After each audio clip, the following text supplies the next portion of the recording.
2008, le plus grand scandale sanitaire du XXIe siècle éclate. Du lait infantile frelaté, fabriqué en Chine, intoxique des dizaines de milliers d'enfants pendant des mois. 2020, les douanes françaises annoncent avoir saisi 5,64 millions d'objets contrefaits, ce qui fait de la France le deuxième pays le plus touché au monde. 2021, une enquête de l'association Foodwatch estime qu'un produit bio sur 8 contrôlé en France n'est pas aussi bio qu'il le prétend.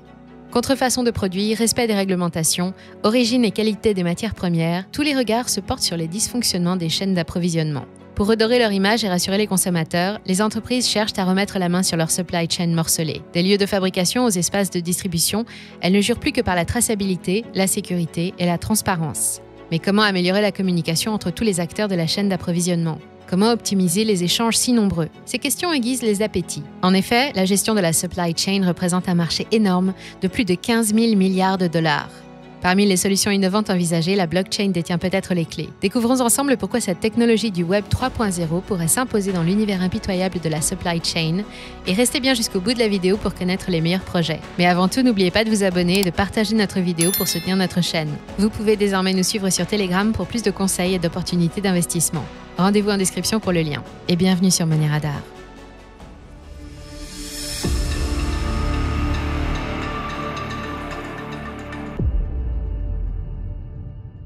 La supply chain, qu'est-ce que c'est ? Avant d'arriver dans nos assiettes ou dans nos placards, quel est le parcours d'un produit ? Se poser la question, c'est ouvrir une porte sur la chaîne d'approvisionnement des entreprises, supply chain en anglais.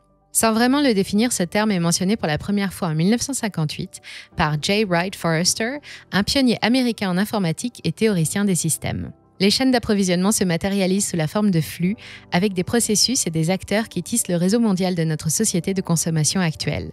Si auparavant une entreprise maîtrisait cette chaîne de flux de A à Z, la mondialisation, les externalisations et les délocalisations ont eu pour effet de la fragmenter et de la complexifier. Ainsi, du lieu de production jusqu'à l'espace de vente, en passant par les transports et le stockage, on recense en moyenne 40 points de contact pour un article. Imaginez le nombre d'interlocuteurs et de documents pour acheminer un ordinateur depuis l'Asie, atelier du monde, vers l'Europe ou l'Amérique du Nord, principale zone de consommation. L'équilibre est souvent précaire dans le fonctionnement d'une supply chain. Un simple porte-conteneur qui bloque le canal de Suez et c'est tout l'approvisionnement en appareils électroménagers de Darty qui défaille. Une simple erreur administrative et c'est une irrégularité susceptible de provoquer en bout de chaîne des retards de livraison désastreux pour l'image de l'entreprise. Les grands groupes surveillent donc comme le lait sur le feu toutes les étapes de la chaîne d'approvisionnement. Ce qui fait dire aux spécialistes de la question, Martin Christopher, que les supply chains sont en compétition, pas les entreprises. Si deux entreprises sont sur le même marché, celle qui déploie la meilleure supply chain gagne. Le client préfère toujours l'entreprise qui apporte la meilleure expérience. Ce qu'a parfaitement compris le géant Amazon, qui concentre ses efforts sur la rapidité de son service livraison, jusqu'à rapprocher ses entrepôts des lieux de consommation. Les flux en supply chain. Se focaliser sur le parcours du produit n'est que la partie logistique de la supply chain constituée de différents flux. Des flux physiques, des flux d'information et des flux financiers et administratifs. Bien gérer ces flux, c'est rendre accessibles les produits au bon moment, au bon endroit et surtout au bon prix pour le consommateur. D'abord, les flux physiques. Ce sont les mouvements concrets des produits, l'approvisionnement, la maintenance, le transport, le stockage. Les défis pour les entreprises, limiter à la fois les surplus et les ruptures de stock. Ensuite, les flux d'information. Ce sont toutes les données collectées tout au long de la supply chain, le catalogue produit, les prix, les volumes traités, l'historique, la liste des fournisseurs. Les défis pour l'entreprise, améliorer leur traçabilité, leur fiabilité et leur sécurité. Enfin, les flux financiers et administratifs, ce sont tous les documents et les transactions qui permettent de gérer la trésorerie, les facturations, les encaissements, les paiements. Les défis pour les entreprises, garantir la pérennité de l'activité économique et la bonne conformité vis-à-vis des instances de contrôle des États traversés. La supply chain s'appuie donc sur l'étude de ces flux pour faire de l'analyse prédictive. Le but est de trouver un savant équilibre entre la satisfaction du client et la rentabilité économique. Les défis de la supply chain. La supply chain n'est jamais un modèle arrêté. Elle s'adapte constamment dans un environnement mouvant. Les tensions géopolitiques influent sur l'acheminement des marchandises. Les avancées technologiques révolutionnent les modèles de distribution. Les habitudes de consommation obligent les entreprises à réagir et à s'adapter. C'est ainsi que la problématique environnementale s'immisce désormais dans la supply chain. La consommation responsable oblige les entreprises à revoir leur logistique. Empreinte carbone neutre, stratégie zéro déchet, produits 100% recyclables, partenariat avec des acteurs locaux, promotion de l'économie circulaire, une nouvelle donne que doit absorber et digérer le management de la chaîne d'approvisionnement.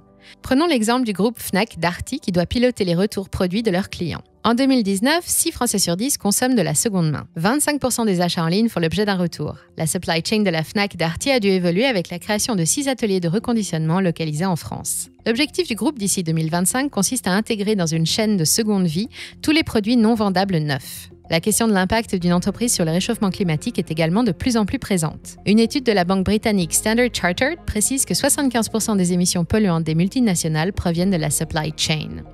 78% des grandes firmes sont prêtes à se séparer d'un fournisseur dont l'activité irait à l'encontre de leur stratégie de transition énergétique. Un marché gigantesque de près de 1 600 milliards d'euros pour les pays émergents. La traçabilité devient alors le maître mot, sauf que la fragmentation de la supply chain n'incite pas à la transparence comme les cas de scandale l'ont montré, à moins qu'un outil apporte des garanties. Les applications de la blockchain pour la supply chain. Selon Blockchain France, la blockchain est une technologie de stockage et de transmission d'informations transparente, sécurisée et fonctionnant sans organe central de contrôle. Concrètement, le réseau blockchain est un ensemble d'ordinateurs reliés entre eux. Ces nœuds construisent une chaîne de blocs dans lesquels sont enregistrées les informations. Les données sont partagées à tous les nœuds du réseau. Leur transmission est sécurisée par cryptage. Pour qu'un bloc d'informations s'ajoute à la blockchain, plusieurs nœuds doivent valider l'opération individuellement, ce qui rend improbable toute falsification. Ainsi, le fonctionnement de la blockchain est public, anonyme et décentralisé. Qu'est-ce que cela implique pour la supply chain? La communication entre les acteurs se veut plus sûre, l'information ne pouvant être modifiée. Elle est plus transparente puisque tous les utilisateurs peuvent accéder à l'information. Enfin, elle est plus efficace grâce à la vérification automatique non dépendante d'un tiers.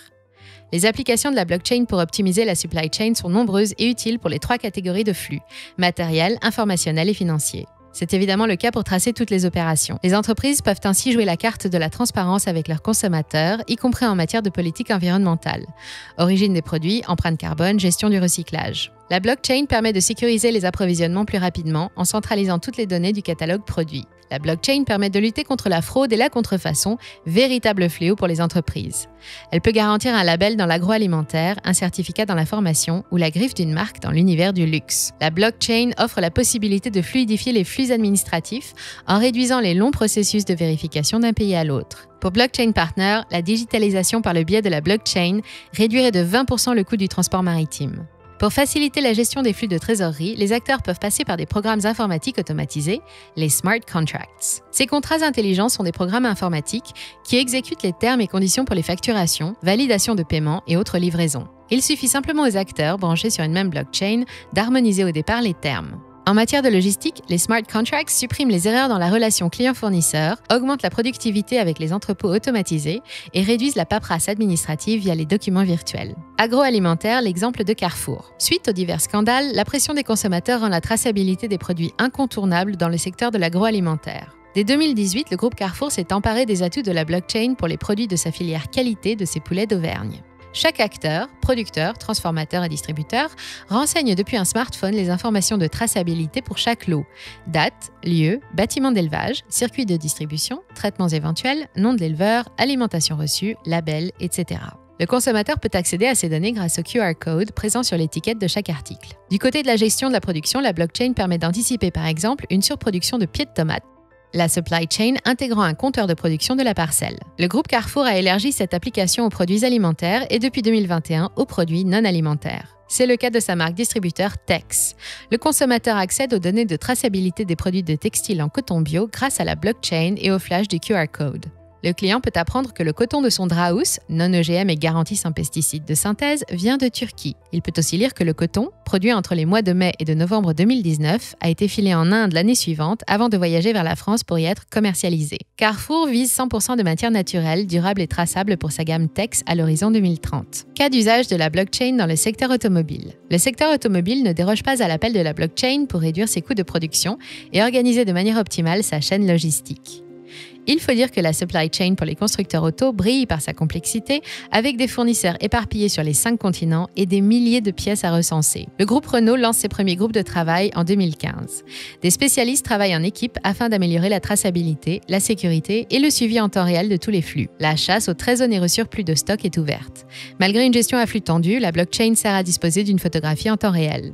Exit, les mails à échanger et les tableaux Excel à remplir scrupuleusement. Les fournisseurs déposent directement leurs données dans la blockchain au fil de l'eau. Pour l'heure, l'expérience concerne uniquement l'usine de Douai dans les Hauts-de-France. Mais déjà, Renault souhaite l'élargir à tous les autres sites européens du groupe.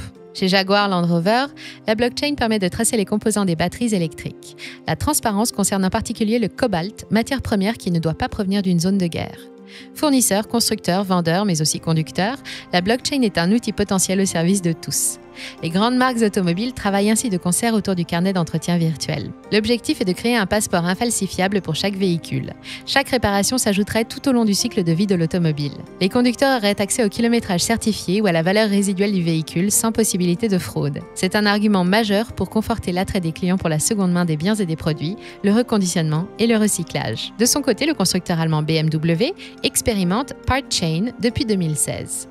L'idée est d'améliorer la traçabilité des composants et des matières premières. Le constructeur est aussi membre de MOBI, Mobility Open Blockchain Initiative, organisation qui comprend Renault, Honda ou Ford. Les industriels souhaitent développer leur propre standard d'identification des véhicules dits VID. L'assurance automobile n'échappe pas aux innovations avec le développement de contrats paramétriques.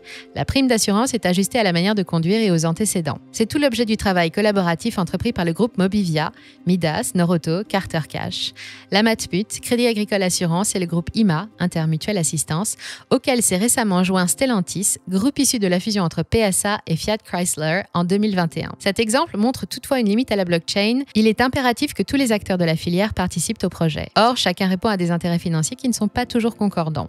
Secteur du luxe, se préserver de la contrefaçon avec VeChain. Initié en 2016 par VeChain, le projet de lutte contre la contrefaçon a rapidement séduit le monde du luxe, maroquinerie, spiritueux, habillement, horlogerie, chaussures. Il faut dire que le préjudice est très élevé, 60 milliards par an. Dès 2015, l'industrie du diamant se rapproche d'Everledger pour concevoir un registre des transactions de diamants sur toute la supply chain, depuis l'extraction minière jusqu'au joaillier. Le smart contract nécessite de remplir 40 attributs du diamant. Un numéro de série est ensuite créé, gravé de manière microscopique et ajouté à la blockchain.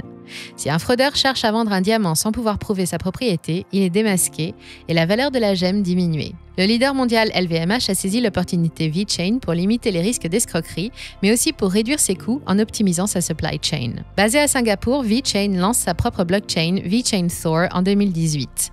La fondation s'appuyait jusqu'alors sur la blockchain Ethereum. Son ambition consiste à garantir le suivi et l'évolution des marchandises en temps réel depuis leur production jusqu'à leur commercialisation. VeChain Thor est une blockchain publique ouverte à tous, mais dont le fonctionnement repose sur l'utilisation de deux jetons. VET est le token principal qui permet de gérer et de transférer les nœuds. VTHO est le token qui permet d'effectuer les transactions et d'exécuter les applications, dont les smart contracts. Son avantage réside dans une mise en œuvre très rapide au sein de la supply chain et une gestion de la relation client prête à l'emploi. Le projet ne cesse de se développer. En août 2021, VeChain attaque le marché des aliments pour animaux de compagnie en Chine. Un marché colossal de 1,1 milliard de dollars. La blockchain cherche à en finir avec les produits contrefaits en incluant une preuve d'origine de la nourriture pour animaux, une preuve d'ingrédients et une preuve de traçabilité de l'ensemble de la chaîne de valeur. Parallèlement, VeChain s'intéresse au projet ReSea, dont le but est de débarrasser les océans d'un maximum de plastique. La blockchain VeChain Thor sera utilisée pour enregistrer les données, les certifier, tout en offrant une crédibilité au projet. Si LVMH s'est associé à VeChain, le groupe français fait aussi partie du consortium blockchain Aura, dédié aux produits de luxe. Lancé en 2019, Aura est le fruit d'une collaboration entre LVMH, Microsoft et Ethereum Consensus. La promesse, établir un certificat numérique grâce à la blockchain. Le consortium regroupe également Hublot, Bulgari, Louis Vuitton, Prada et Cartier. Le but est la mutualisation des investissements pour bâtir une solution technologique unique. LVMH définit ce projet ainsi. Aura Blockchain associe un identifiant de produit à un identifiant de client, fournissant une infrastructure permettant au consommateur d'accéder à l'historique d'un produit et à la preuve de son authenticité à chaque étape de sa chaîne de valeur. La première application concerne les montres de luxe. Le client peut en vérifier l'authenticité en prenant une photo depuis leur smartphone. L'enregistrement sur la blockchain garantit des données fiables et infalsifiables. Se pose alors l'épineuse question des données clients entre concurrents. Dans ce projet de plateforme commune, chaque enseigne conserve la propriété de ses données et s'assure de leur confidentialité. Mais cette réflexion sur les données interroge les limites de la blockchain. Conclusion. La blockchain est-elle l'alpha et l'oméga du futur de la supply chain ? À en croire la convergence entre ses propriétés et les attentes des entreprises, la blockchain a tout pour plaire. Elle permet la traçabilité des produits pour lutter contre la fraude, les contrefaçons et les scandales. Elle certifie les nombreuses données à exploiter. Elle contribue aux stratégies de transition énergétique et de consommation durable. Elle optimise l'organisation de sa chaîne logistique. Elle implique tous les acteurs et permet de regagner la confiance des consommateurs. Que demander de plus ? Et pourtant, comme n'importe quelle innovation technologique prometteuse, la blockchain présente des limites. Elle ne remplace pas totalement les intermédiaires. Les contrats intelligents requièrent des saisies manuelles et l'utilisateur dépend toujours d'une interface tierce. Elle n'est pas infaillible à 100% dans le sens où il n'est jamais raisonnable de croire qu'un piratage ne sera jamais possible un jour. Elle est consommatrice en électricité, en tout cas pour certains protocoles de consensus comme la preuve de travail utilisée par Bitcoin et Ethereum. Toutefois, déjà d'autres protocoles, Proof of Stake, Proof of Capacity, semblent offrir une meilleure solution sur ce plan. Une chose est sûre, dans tous les secteurs d'activité, les entreprises explorent les propriétés de la blockchain pour réduire les coûts de supply chain et rassurer les consommateurs. Des consommateurs toujours plus soucieux de leur environnement et de ce qu'ils achètent. Des consommateurs qui doivent aussi se pencher sur l'intérêt d'investir dans les projets porteurs de blockchain, leurs applications autour de la supply chain. Pour aller plus loin, n'hésitez pas à aller voir notre vidéo dédiée au Web 3.0 ainsi que notre vidéo sur le gaming et la blockchain. Vous pouvez aussi le faire en vous abonnant pour toujours plus d'actualités financières, de tutos et de comparatifs. Donnez-nous aussi votre avis sur cette vidéo et n'hésitez pas à partager vos propres pépites pour en faire profiter la communauté. Abonnez-vous, partagez et nous, on vous dit à très bientôt. C'était Money Radar.